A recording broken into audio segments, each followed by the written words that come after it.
Good evening, everybody. Welcome back to Carl's Conversations, where this is a safe place to have difficult conversations. We thank you again for listening. We have a great episode this evening.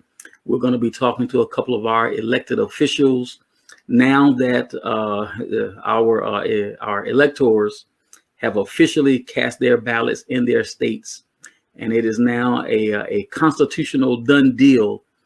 Joseph Biden will absolutely be the next president. We know there were some shenanigans on the other side, but we're moving on, even if others are not. So I have invited a couple of our elected officials here in the state of Virginia, and these are elected Democrats, going to help us understand where do we go from now as far as legislation, the path and the pace. Now that Democrats have taken power in the White House, of course, Democrats have control of the House of Representatives, and we'll find out on January 5th whether Democrats will get the Senate. So we want to talk about where we're headed. So Senator Surovell, my wife is always my number one fan and the first one to agree that she's done that. For y'all who don't know who this handsome fella is, this is Virginia State Senator Scott Surovell. He is a tremendous legislator. And for those of you who are not familiar with him and the work that he's done, if you're happy with many of the changes in our laws that happened over the past few months, when you start reading how it went through the Virginia Senate, you'll see Scott Surovell's name all over. He's been a major player for a long time, and especially has been a friend to us who are in the fight for racial justice and want to do some things with criminal justice reform. I have great respect for Senator Surovell. So welcome, sir. Thank you so much for spending some time with us. Hey, Carl, thanks for inviting me to be on, and appreciate the compliments, but we still got a lot of work to do when it comes to racial and criminal justice too. But we had a really good special session. I was really proud of what we accomplished, and also the session, our regular session before that, was really important. We did a lot of stuff in that session, historic stuff. Oh, that is awesome. Just want to remind our audience, you got some time to start a watch party or to even share the video. Let some people know that we got some important people with us. And Delegate Joshua Cole will be joining in just a while. So Senator Surovell, one thing I wanted to ask you, what is different for you now in Richmond, knowing that at the national level, you are going to have a Democrat coming into the White House? Of course, you have maintained control of the House of Representatives and have a real good chance of gaining control in the Senate.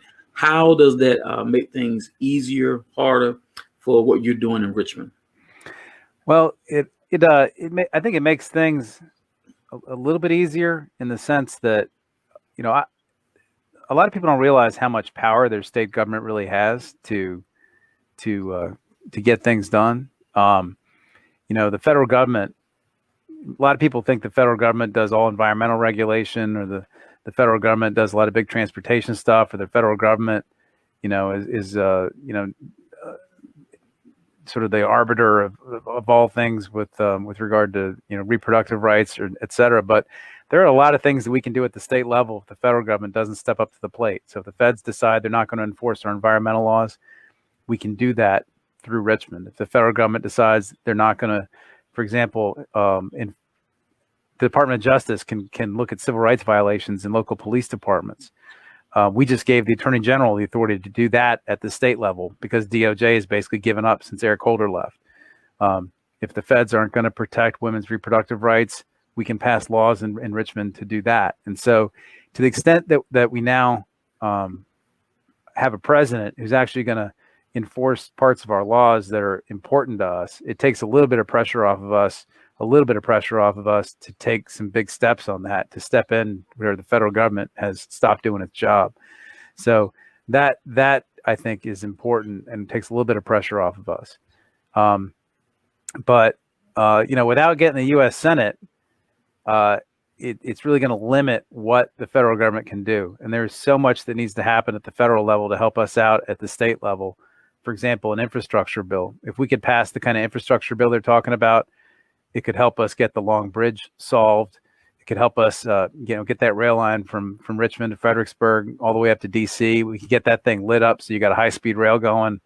Right now, we're looking at 10 years to get that funded. If the federal government could step up, they could pay for it in a couple of years and get it in place. We got the work done within 4 or 5. So, federal government needs to step up to the plate on a lot of different funding things like education, higher education, secondary education, TANF policy, child care policy. There's just a lot of things that we need the feds to step up to do. And as long as we don't have the U.S. Senate, I think they're going to be kind of limited in how much they can get done. Right. There's so much conversation about the different factions in the Democrat Party, with the progressives, mm-hmm. the establishment. Does this election change how the inner party policies will happen? Do you see that we're going to have some areas to make great progress in areas where we need to have progress, but still have enough of the staunch establishment to keep order? What do you think is going to happen? Well, I really hope that now that well, we'll see how much President Trump is off the scene. I hope he's, goes into a hole somewhere and keeps his mouth shut. But I don't count on it. But hopefully the media won't cover him as much. I read today that Twitter actually can ban him from Twitter once he's no longer an elected official. So that would go a long way if they were to do that. But what he has done, what he has fomented, all the anger and the anxiety and all the some people really feel a sense of terror about some of the things that he's done. It's really caused a lot of people to engage in our process. And I think it's exacerbated a lot of the divisions within our party. And I think without him there, throwing gas in a fire every time he has a chance, and we actually have a leader like Joe Biden and also our Vice President-elect Kamala Harris to help articulate a vision for the party, I think that'll help to bring everybody together so we're not fighting within the party nearly as much. So I think that's going to be, I think you're going to see some of that. There's no question, though, we're going to still continue to have conflicts about how fast progress should be. And, it's one of the things that I've discovered being in the legislature, that you can only go so fast. Like the public can only accept so much change so fast. And, President Obama talks about a lot about how progress is incremental, and about how when you're steering a ship across the ocean, you take it a little bit here and then a little bit here, and a little bit here, a little bit here. And by after a while, you just realize you changed the entire course of the ship. It just took you a while to get there. And that's typically how progress works. And having done this for 11 years now, I'm starting to see that. It's really hard to make really, really big changes really fast. Mm-hmm. And so there's a lot of people that want to make that big change really fast. And that's where a lot of the tension in the party comes from. Right. I'm sure that's a difficult thing to explain, because there's some things that are just so right there in your face. Like, for instance, the criminal justice reform. There's so many things that need to happen yesterday. And it's pretty difficult to tell people who are not being treated right for a long, long time that we got to have patience. Yeah. It's only 4 centuries or more. I don't know. Yeah. But here's a question for you. As far as immigration issues in the state of Virginia, what does the presence of Joe Biden in the White House, him and Kamala Harris, and like I said, the possibility of gaining the U.S. Senate, what difference does that make in the state of Virginia when it comes to immigration issues? Yeah, so that's a great example, and I'm glad that you brought that one up, because if you want to talk about anxiety and terror, talk to somebody who's got parents who are undocumented and trying to become U.S. citizens, or trying to get legal status, or trying to live their life. The week after Donald Trump was inaugurated, there was a hypothermia shelter in the northern part of my district in the Route 1 corridor that's run by Rising Hope Methodist Mission Church. And the week after Donald Trump was inaugurated, ICE sent out agents and picked up 10 people coming out of a hypothermia shelter and questioned them about their legal status. Ended up taking 5 of them away.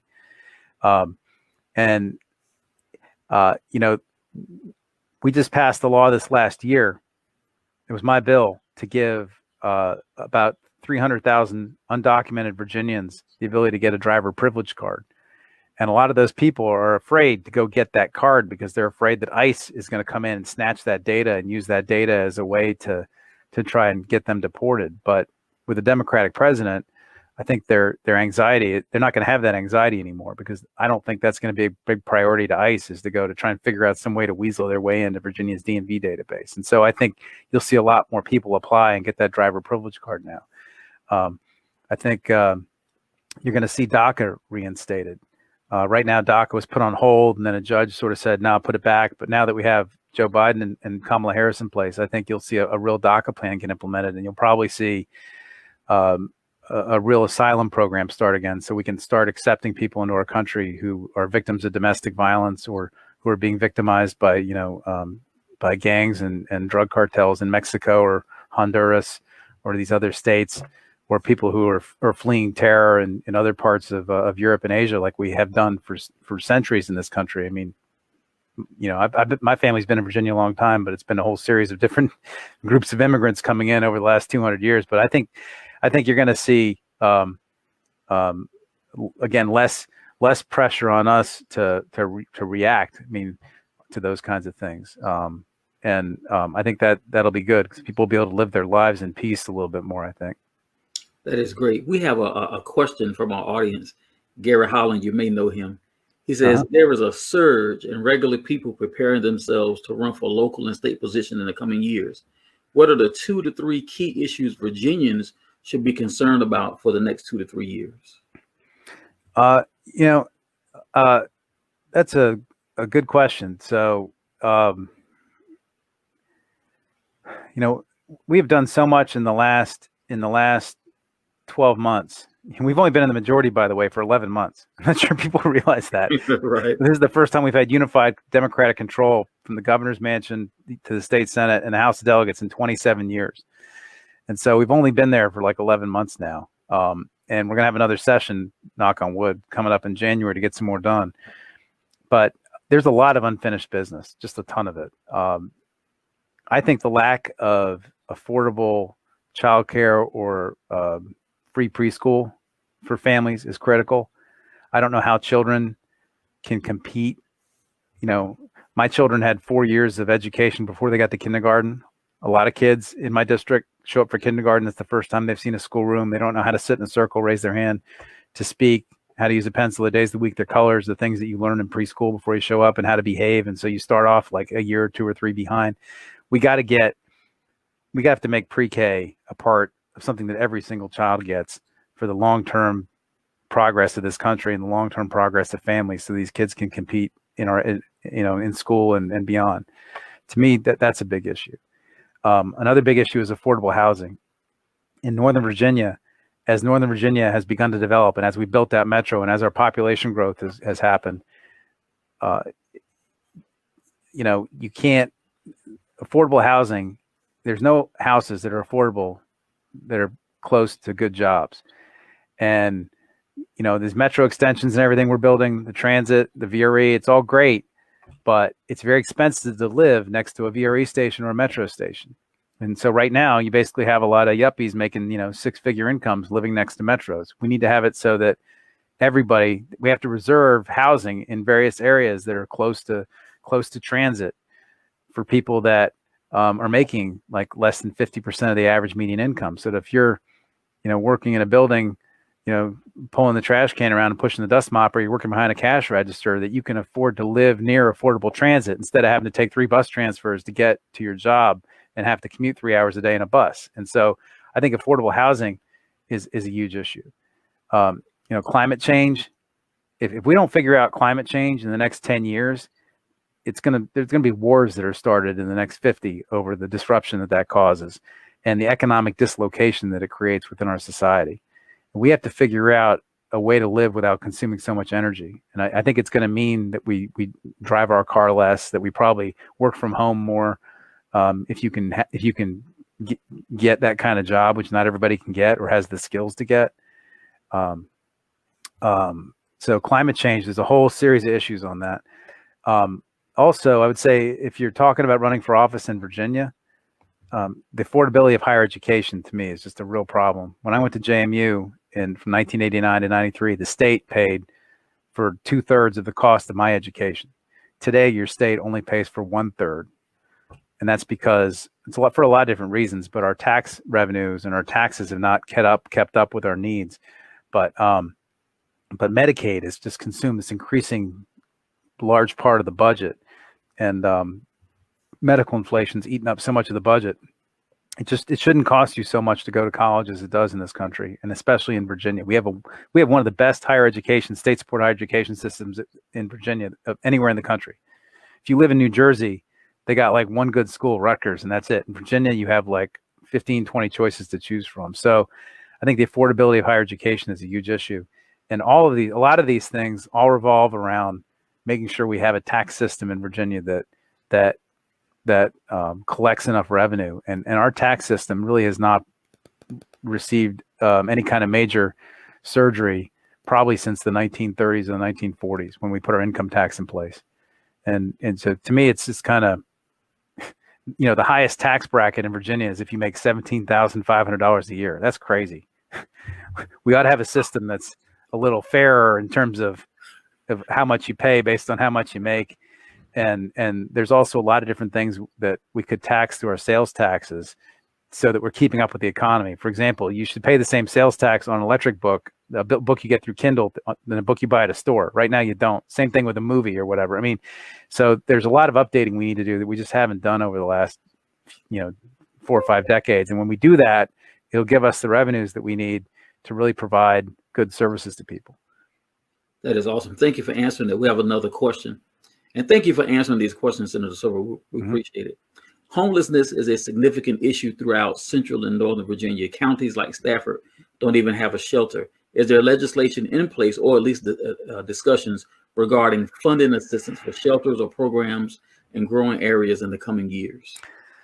Yeah. So, first of all, the construction of homeless shelter and those types of services is typically something that's done at the local government level. And, Stafford traditionally has been run by, at least in the last, 15 years, by sort of, anti-tax, very conservative Republicans. And I know we have one Democrat on there now, but they tend to not want to, provide a lot of those kinds of government services, right? I mean, you look at the difference between what the government does in Arlington or Fairfax compared with Stafford. In Arlington County, every single high school has an Olympic-sized pool that doubles as a community center. I think they have 4 high schools there. All of them have 100-meter pools in them, right? Fairfax doesn't have that, but that's what they got in Arlington. Fairfax, there's 7 recreation centers. Each of them has a pool. They have big gyms. They got weight rooms you can use. So you don't have to go, you don't have to spend a lot of money on a gym membership. Lots of, robust recreational fields. Stafford doesn't really have a lot of that. They're starting to get some soccer fields because of some of the developers are paying for it when they come in and do a development, but you don't have the rec centers. Your libraries are not as robust in Stafford, right? In Fairfax County, they've got, I think 2 or 3 homeless shelters. Of course, Fairfax County is like 1.1 million people, but Prince William County has at least 1 homeless shelter in my district. And so the state, we did this year fund something called the Affordable Housing Trust Fund. We put the biggest slug of money in there that's ever been put in, I think $60 million. And you're going to start to see the state invest more in the Affordable Housing Trust Fund. And one of the uses for that fund, I think, can be homelessness, funding for homeless individuals. But, it also has to be a real priority of your local government. And so I think if some different people were elected to the Stafford County Board of Supervisors, you might see them, redirect their energies a little bit or start to prioritize their revenues in different ways. And one other thing just to remember is that this last session, we gave local governments about 4 or 5 new taxes that they're allowed to levy, or counties about 4 or 5 new taxes that they're allowed to use that only cities could use before for things like events or rental cars or hotels, taxes on other things besides constituents. And so, if Stafford could take advantage of some of those things, it would give them more money to provide services to residents, like a homeless shelter or like better rec centers or better parks, things like that. That's awesome. Gary Holland agrees with you. He says you're giving us something to go to the Board of Supervisors about. Thank you. Yeah, no problem. Welcome in, Delegate Cole. Good to see you, sir. Good evening, everyone. All right. Here is another question from the audience. Dominique says, Black Americans are owed a debt in this country. The economic gap is too large to catch up without reparations. We need reparations or more of our people will die. COVID has made things worse for this country, but the bottom, Black Americans get hit the hardest in every disaster. Any comment or anything to say about that? Josh, you want to take a shot at that one first, and I'll follow up. So this past session in January, Delegate Dolores McQuinn introduced a piece of legislation creating a governor's advisory commission to research the economic impacts that slavery had, not just on enslaved people, but also their descendants. And I was privileged to be appointed to that commission by the speaker, and that's exactly what we're going to be studying. And I think it's key for us to understand now that when we look at today's society, reparations, maybe a couple of years ago, was about just give me a check. But now we have to deal with redlining. Now we have to deal with education equity. Now we have to deal with workers' rights. And so all of that we have to fight to ensure that Black Americans and descendants of African Americans are receiving equity and equality in every walk of life, from their jobs to their education to environmental justice. And we're definitely doing that research to see what we can do. And not only just doing the research, but then we got to do about it. Not just talk about it, but we got to be about it. And we're looking forward to introducing legislation within this year and even next year to making sure that equity is introduced. That is awesome. Thank you, sir. Yeah, and I Josh, I think that's an excellent answer. I'd forgotten about the commission that you just mentioned, but it's time that our government actually spent some time and effort and energy focused on that. And so much what's happened since George Floyd's murder has really focused people on thinking more carefully about these issues. I read a book called A Color of what's it called?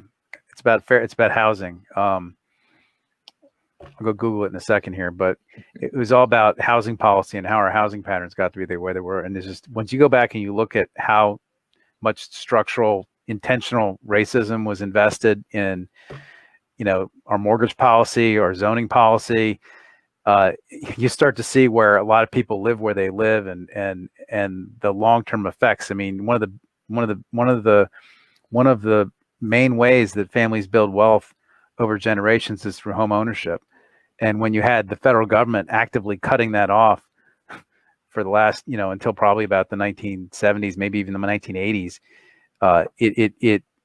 it causes the shadow of slavery and Jim Crow and all that to carry on a lot closer than a lot of people think that it did.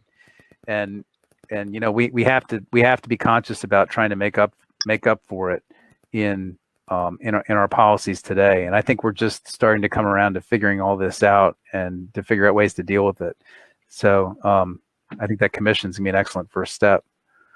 Appreciate it. Good. I want to raise up another concern, and I know that there's different views on this concept, but the governor announced just last month that he was interested in legalizing marijuana.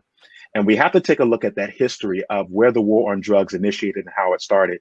And so one of the real reasons we start with reparations is by, when we legalize, making sure that Altria and Philip Morris don't get their hands and create a monopoly over the industry, but our brothers and our sisters and our friends that have been entrepreneurs in the streets for years, that they become the ones that lead on this charge. And so we have to make sure that not only are they leading, but those who caught charges in the past that are incarcerated, that they are released, and that they're also getting their records expunged, that it's completely taken off, not just sealed, but expunged as well.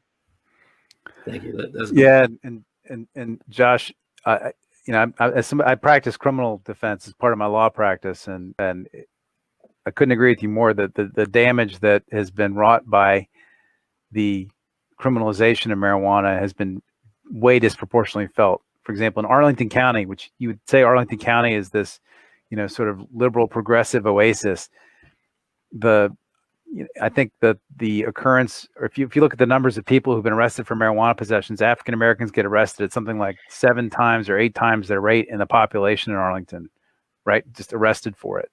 I'm actually representing 2 young African American men right now in Arlington County who, one was stopped for a window tint and the other one was stopped for, I don't know, I think it was like a exhaust or something. Anyway, but we have to be conscious about making sure that we have minority ownership in whatever system that we develop, so that we can help to build wealth within the African American community as we rebound from, whatever it's been, 50, 60 years of marijuana criminalization. And Josh is right that wiping out the record for anybody that had a marijuana possession, that's easy. You can do that by computer. That's a piece of cake. If we take that crime off the books, that should be a no-brainer.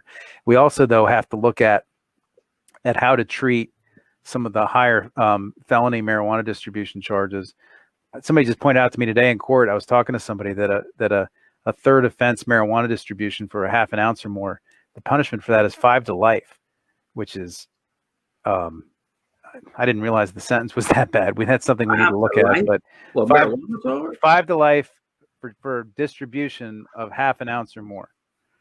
Half an ounce or less is a misdemeanor. Half an ounce or more is a felony. But third offense is 5 to life for marijuana. And it's the penalties that are on the books are just out of control. And I know there's some talk about possibly making felony convictions for marijuana distribution potentially expungible, not automatically, but potentially. If you can come in and do a petition and show that you've redeemed yourself, you've been law abiding for the last 10 years or something. So those are some discussions we're having. We're gonna have a really big expungement discussion this session. I'm proud to be working with Delegate Charnell Herring on that. That's a whole separate discussion we can have, but I think you're going to see some big changes on expungement this session. The governor's got an announcement coming out tomorrow about that, actually, in terms of his budget. So, oh wow, that was a great question, Dominic. You spurred a lot of conversation. Here's a question for both of you. This election cycle, we saw all kind of craziness in states around our nation. Thank God we didn't see some of this stuff in Virginia. What are we going to do as far as voter laws, so that, of course, it may happen that one day that Republicans in Virginia are back in control, and historically they have not been kind as far as voter access is concerned. And I hate to sound so partisan, but it just is what it is. And Democrats have been voter friendly, of course, at the cost of being called cheaters. But I'll save that for another interview.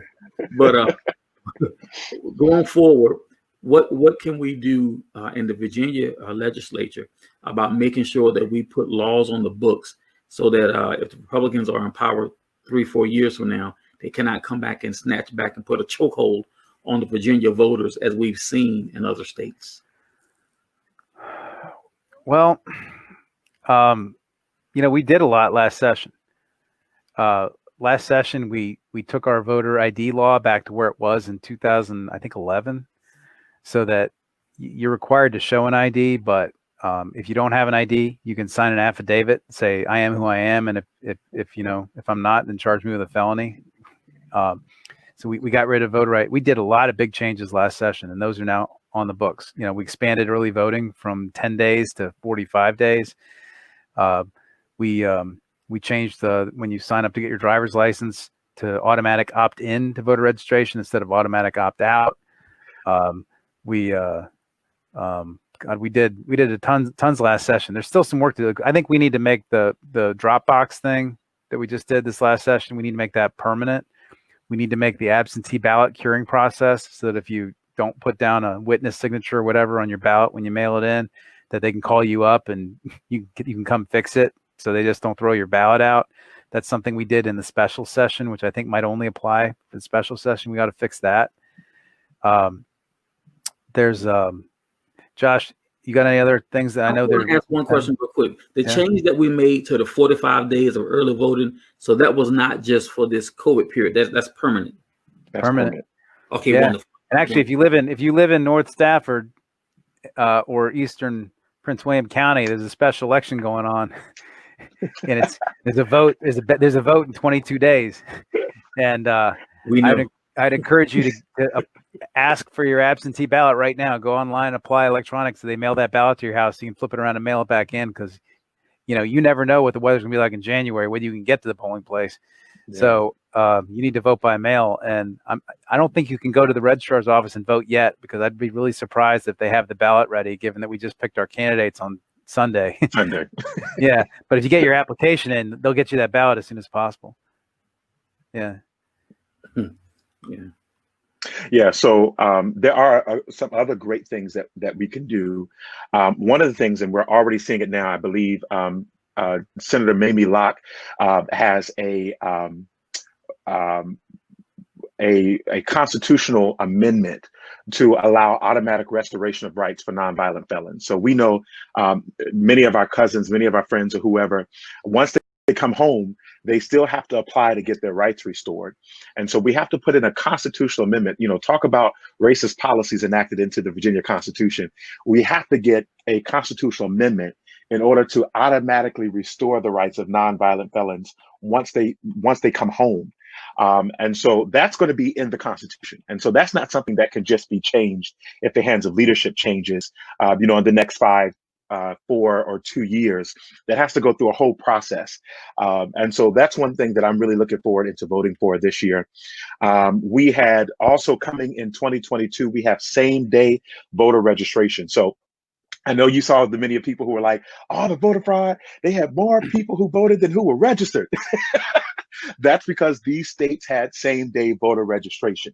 So you could show up to your voting precinct, register there, and then go and vote. And then later down the road, they were adding you onto the rolls. And so that's coming to Virginia in 2022.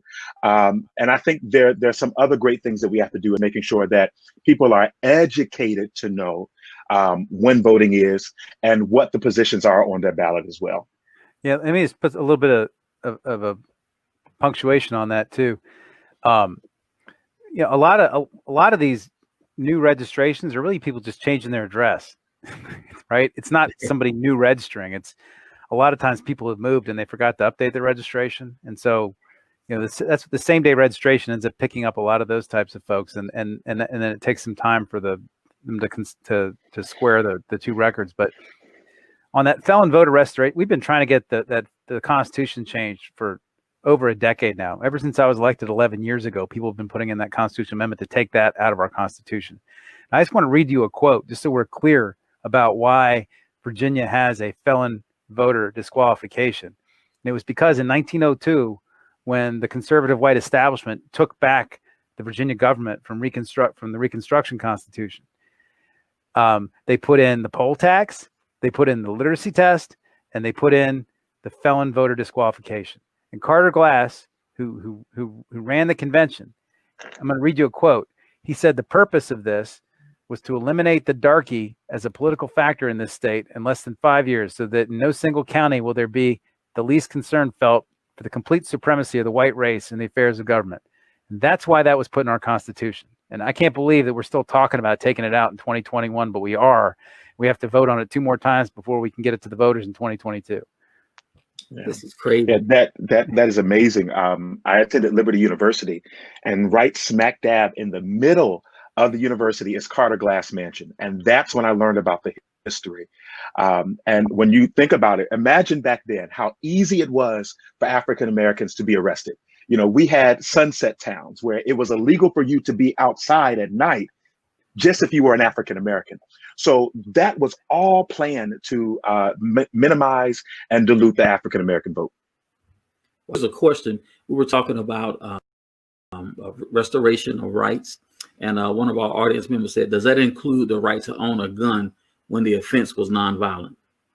So I saw that question pop up in the feed there, and I think that was Bob Hand, who lives in my district, who is frequently at my town halls.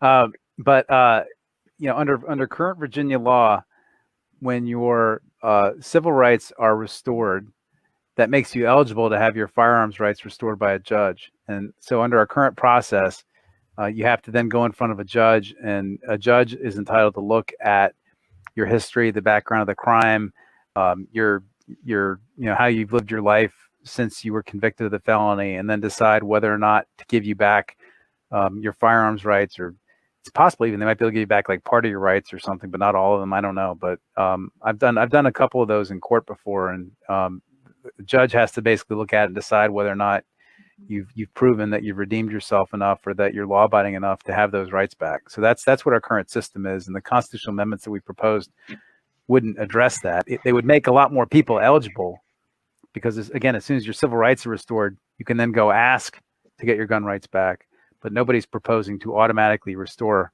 firearms rights. Thank you for answering that. Here's another question from the audience. There is a virtual town hall this Thursday, and I'll be hosting that with the Department of Health regarding COVID-19, as our numbers are increasing markedly in this area. In addition to locally driven education like town halls, is the state considering tougher enforcement for large gatherings, mask wearing, etc.? I doubt it. I think most of the enforcement's going on at the local level. So you have, your local police and your local sheriffs doing it. And I have a really hard time seeing the Stafford sheriff getting really involved in that unless it's something pretty extreme. But I know early on when this happened, I had a couple people called me about enforcement. And for example, we had an issue over in Quantico where they didn't shut down their barbershops.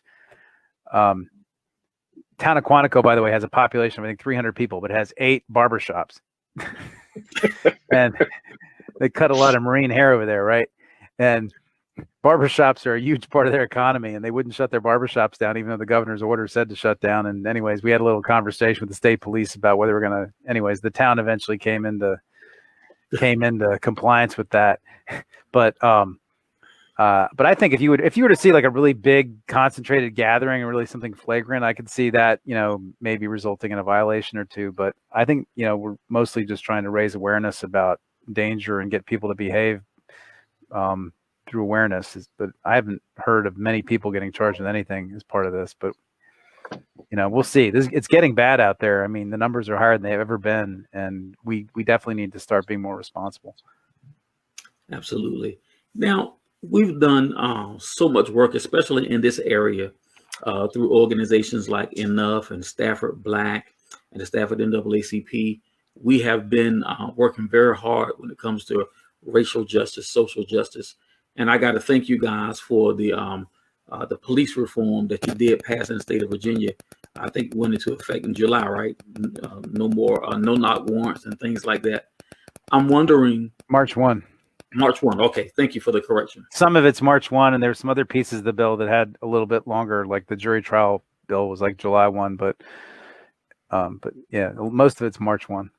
Can we explain that? And then as we look towards the future, where are we going as far as making things better in that area going down the road? You want me to explain the police reform bill? Yes, sir, if you don't mind. Wow. Okay. That was a big omnibus, right? Yeah. The short version. Yeah. So, gosh. So, first of all, after George Floyd happened, we as a caucus came together and we decided we need to do something about policing reform and criminal justice. We came up with 120 ideas. We reduced it down to 28. We proposed those 28. We passed 25 of them. And I would say about 13 of the concepts we proposed had to do with policing reform. So, first of all, we banned no-knock warrants. We also put in place that you can't serve a search warrant at night unless you go to a judge and get the blessing from a judge ahead of time as to why you have to serve it at night instead of during the day. Because the feds serve most of their warrants during the day. You serve stuff at night. That's when a lot of times when bad things happen. So we said you have to establish why you have to serve it at night if you want to do that.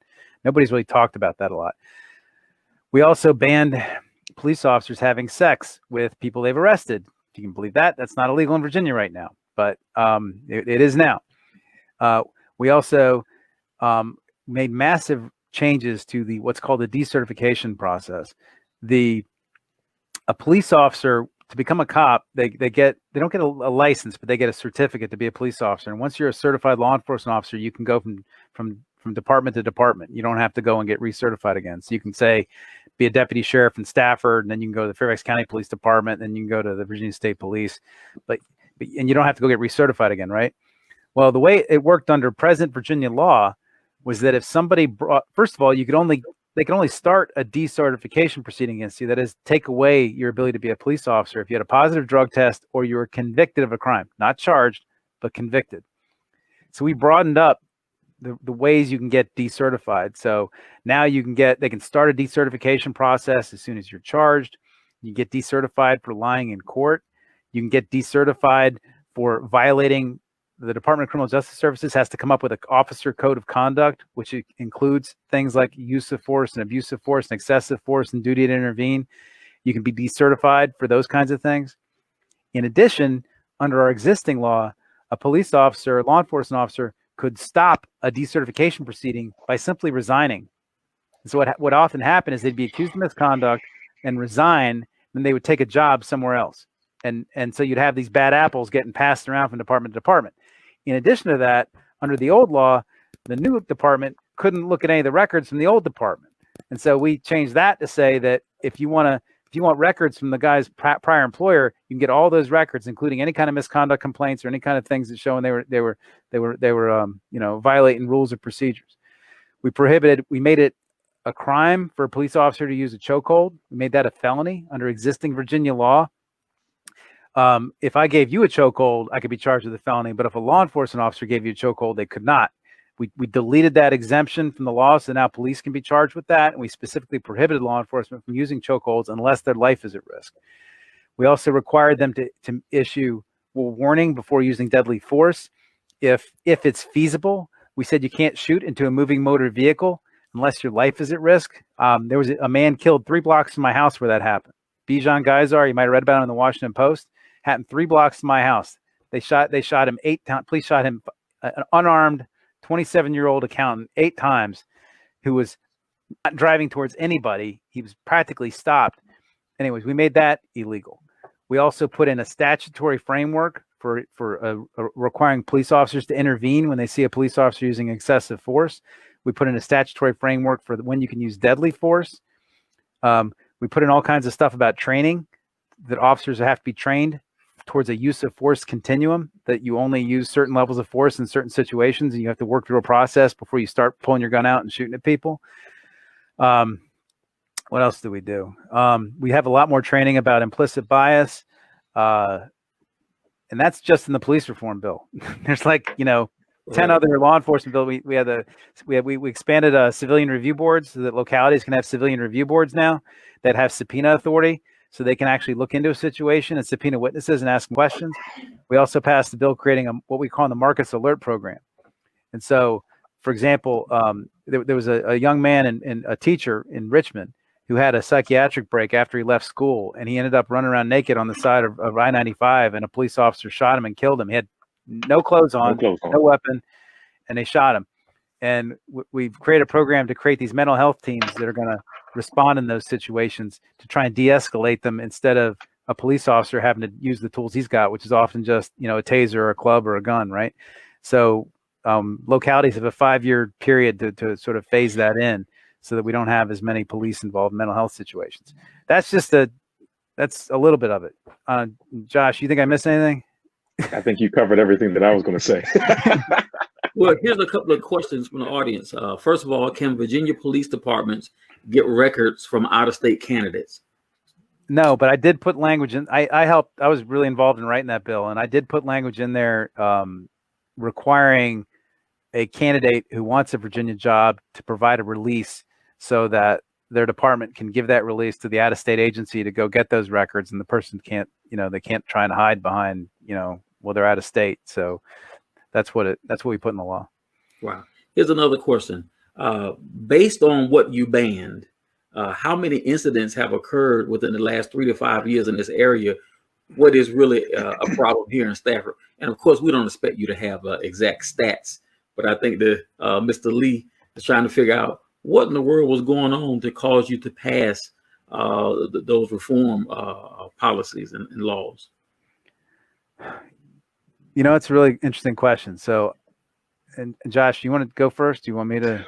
Well, one of the things that I would just state is where I think a lot of people look at us as delegates and senators for Stafford County. A lot of the votes we make aren't just for Stafford County, the city of Fredericksburg, or or Prince William. It's for the entire Commonwealth of Virginia. So, as Senator Surovell told you, the story about Marcus David Peters in Richmond, the story about his neighbor up there, or the gentleman that was pulled over in Northern Virginia that we saw the video of.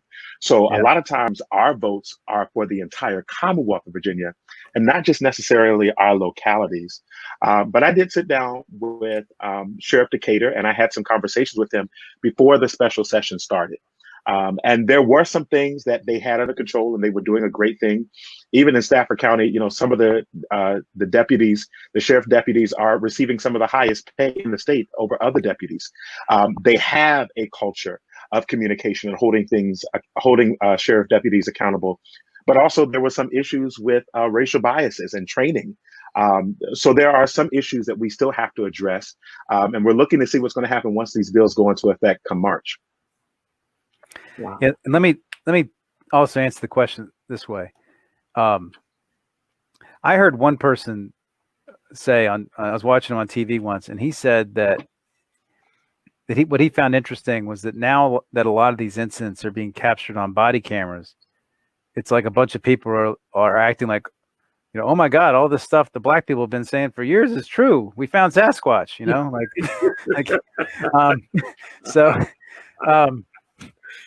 you know, there was an incident. Josh already hit the incident. I had a constituent from Woodbridge who got he got taken out of a car on I-95 by a Virginia State trooper by his neck after he refused to get out of his car.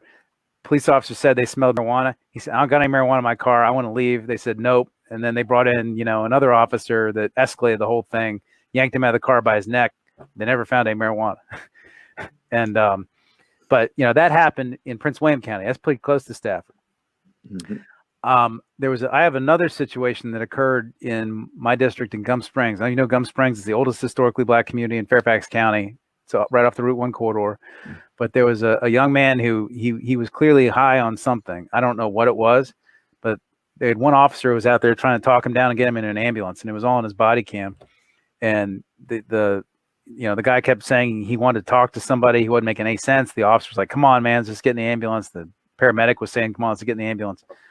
All of a sudden, out of nowhere, some other officer just shows up with his taser and just starts tasing the guy to death, slams him on the ground, tasing the back of his neck.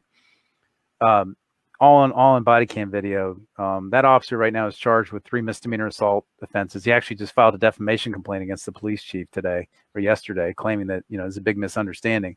That happened in Fairfax. Bijan Geisar shot and killed my district. I already talked about that. You know, but you know, the names are endless now. There's the 50 some names of folks, you know, like Eric Gardner was killed by, you know, chokehold, right? I mean, so this happens.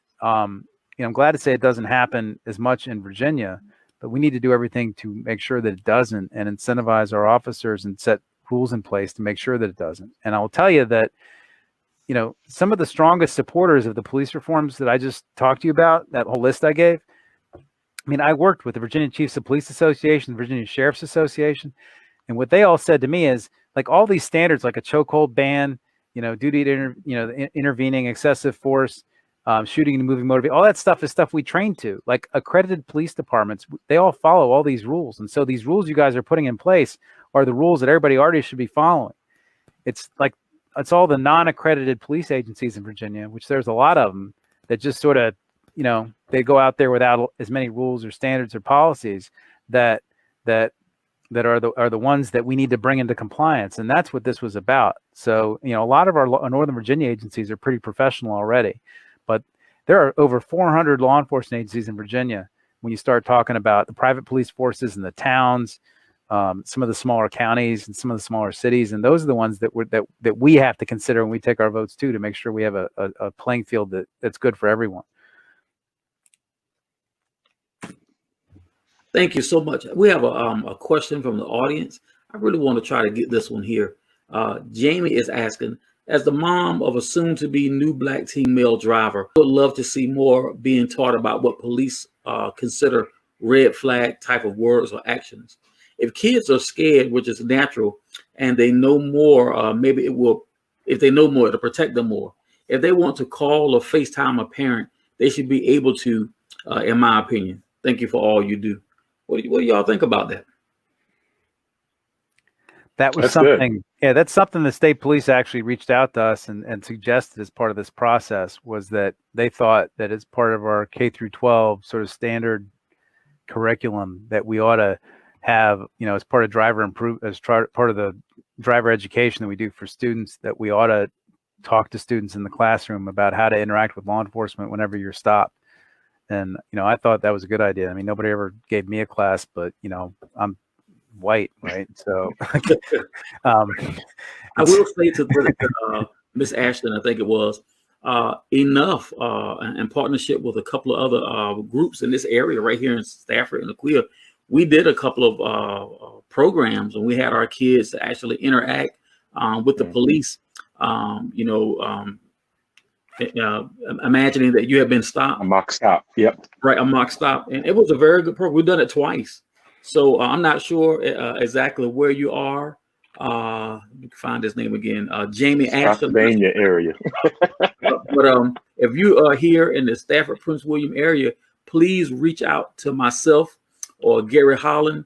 We can give you some information. I am in charge of the Criminal Justice Initiative for a group called Enough. We can talk to you about that. Thank you for that question. Yeah, I have a friend from law school who actually wrote a book about this. His name's Eric Broyles, and if you go Google it, the name of his, I just looked it up. The name of his book is Encounters with Police: A Black Man's Guide to Survival. And he actually wrote this book, gosh, probably about 5 years ago now. But he went to UVA law with me, 25 years ago. But there are resources out there that, to sort of to help. I mean, it's probably a book that a lot of people ought to read, so unfortunately. I thank y'all so much for spending this time. We got just a few more minutes left, but the questions are coming in. Lee's asking, so why don't we address the training? I'm talking about for the police. Why don't we address their changing and have it changed? Has that been put out for discussion as far as addressing the police training, being that may be the root of some of the police brutality issues that we see? Josh, you want to take a shot? Or I'm happy to go. Let me just put my insight, and Senator Surovell is more of a policy wonk than I am, so he may be able to give you the more direct answer. But we are already seeing that while yes, training is an issue, it still falls on how they're going to act on it. You can get all the knowledge and the wisdom in the world, but how are you going to act upon that training that you received? There were a group of parents and teachers who got together in I believe Loudoun County, and they did an MOU with school resource officers and the school board there, and they told SROs what they couldn't do. After 2 years, they reviewed the data, and the school resource officers had not changed. They were still having the same exact problems they were having before the MOU was introduced. And so while, yes, I do believe we need to change and address the training, it still falls upon the culture of that police department or that sheriff's department to ensure that these officers are doing the proper and the right thing. Yeah, Josh is right. When you put like some new officers together with some older experienced ones, no matter how you train them, you find they just start deferring to the older guy. That's exactly what happened with George Floyd, right? I mean, you had this guy that had been on the force for 15 years, and he had these two rookies next to him, and they're just sitting there watching, and they're probably ignoring all the training they've been given, right? And they just figure, well, he's been doing it 15 years. He must know what to do here, right? That there's some kind of a psychology that takes over in those situations, right? So you almost have to train them not to follow that kind of intuition.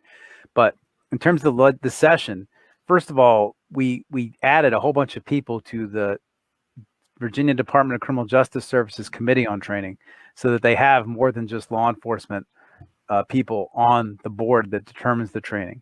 So we added representatives from the Virginia Indigent Defense Commission, the representative of a community of the interest of minorities, a mental health service provider. I believe we also added somebody that's supposed to represent a civil rights perspective like the ACLU. And then we also said that the Department of Criminal Justice Services is required to develop a standard baseline training that every police officer in Virginia has to go through. There was no actual standard training everybody had to go through. So there's going to be a basic training module everybody has to go through. And then after that, departments can add things onto it. But included in that, we're statutorily now requiring training in implicit bias, training in ensuring sensitivity and awareness of systemic and individual racism, cultural diversity, the potential for bias-based racial profiling. We have to train people in de-escalation techniques, the lawful use of force, the use of force when necessary to protect law enforcement officers and another person, and a lot of other stuff, which I'm not going to get into, but we're mandating a lot more training that will hopefully result in better behavior down the line. That was a big part of the bill. One more thing I'm going to ask before we start to prepare to get out of here. Qualified immunity. I know that was one thing that we were not able to add to the bill that you passed this year. What is the plan to try to go back and get this added to the police reform? So, Josh, you want me to take that? Yeah, go ahead. Yeah, I got a lot of heat for that. So, here's what the issue is. So, what qualified immunity says is that if the rules really aren't very clear about something, like if there's not a statute that says you can't do this, or if there's not a court decision that said doing that is wrong, then a police officer can be immune until a judge writes that opinion and says you shouldn't have done that, or in this situation you shouldn't have done that, right? And so, first of all, in the bill the House had a bill that was basically wide open, and their bill basically said, the bill that came over to us basically said that if a police officer violates somebody's constitutional rights or any provision of state law or any kind of administrative regulation, you can sue them for anything. And the problem was it was too broad. That would basically change the law of car accidents. It would have made it so you could like sue a police officer like for if you're unhappy about a turn signal violation or something like that. And also, just so you know, there's a lot of very conservative national organizations that want to reform qualified immunity because they want to use these lawsuits to attack our gun violence prevention laws, like all the laws that Josh and I just worked really hard to pass last session, like red flag or one gun a month or universal background checks, right? Because that involves a Second Amendment constitutional right. So if you create a lawsuit over that, you can use that Second Amendment right to challenge all these gun laws, right?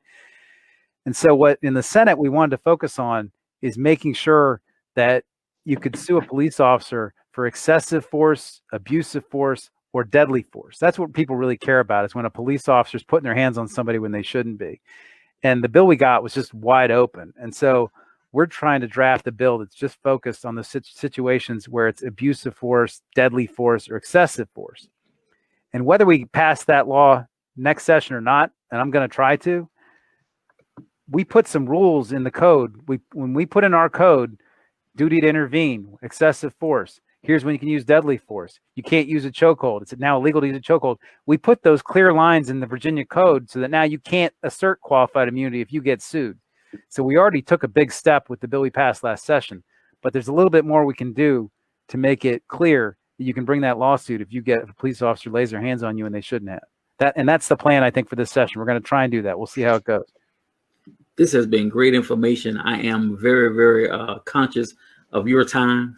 I will tell you that my audience does not want me to let you go. But I want y'all to know maybe I can trick them into coming back one of these days. Senator Surovell, Delegate Cole, we have certainly enjoyed you and very thankful for your time and the information that you shared. I just want to give you an opportunity before we close out tonight. Are there any closing comments, anything you wanted to communicate to our audience? Delegate Cole, I'll ask you to go first, and then Senator Surovell. I think it's very key that everyone make sure that you stay civically engaged. I know, especially for those of us who align with me who are Democrats, we think we got Joe and Kamala in, and we think we can go to sleep. But there are still some ramifications and things that President Trump has put in place that even with them controlling the executive office, the courts and everything like that, we still need to make sure that our state legislatures are holding the gate and pushing back on the line. And so it's extremely important. As we go into this virtual session in January, you hear a lot of people who are saying that the legislators are not being accessible, but this special session makes it even more accessible for you. You no longer have to drive down to Richmond and wait 2 to 3 hours just to hope to get an opportunity to speak at the committee, only to find out that the committee is closing. You can now come in virtually. You can now reach out to your delegates virtual and have virtual meetings. So stay engaged, stay involved, pay attention to our social media pages. We'll provide updates for you on how this special session is going to work. And then re-election time is coming next year. The General Assembly, all 100 seats of the House of Delegates, the governor, lieutenant governor, and attorney general. These positions matter. And so we cannot allow us to go to sleep and stay at home. We need to show up and be engaged at all times of the year and engage with all of our legislators. Thank you, Delegate Cole. Senator Surovell. Yeah, amen to everything that Reverend Cole said there. And you know, the first opportunity to get involved is the special election that's taking place in North Stafford and Prince William on January the 5th. You know, Jennifer Carroll Foy just gave up her seat to go run for governor, and there's an election happening right up there. And you know, in 2008, I was the chairman of the Fairfax County Democratic Committee for the Obama election in 2008. President Obama won Fairfax County by 120,000 votes that year. We had a special election the first Tuesday in January, right after that in 2010. And in the whole county, we had a county board chair special election. And our candidate, the Democratic candidate, won by 1,100 votes. Went from 120,000 to 1,100 in 50 days. Yep. And so these special elections, people don't pay attention, but they are very important. You're picking somebody, hopefully Candy King, who I like, who has a vote over $140 billion every 2 years, who has the authority to vote over these things that we just finished talking about. And so your first chance to stay involved is coming up in January.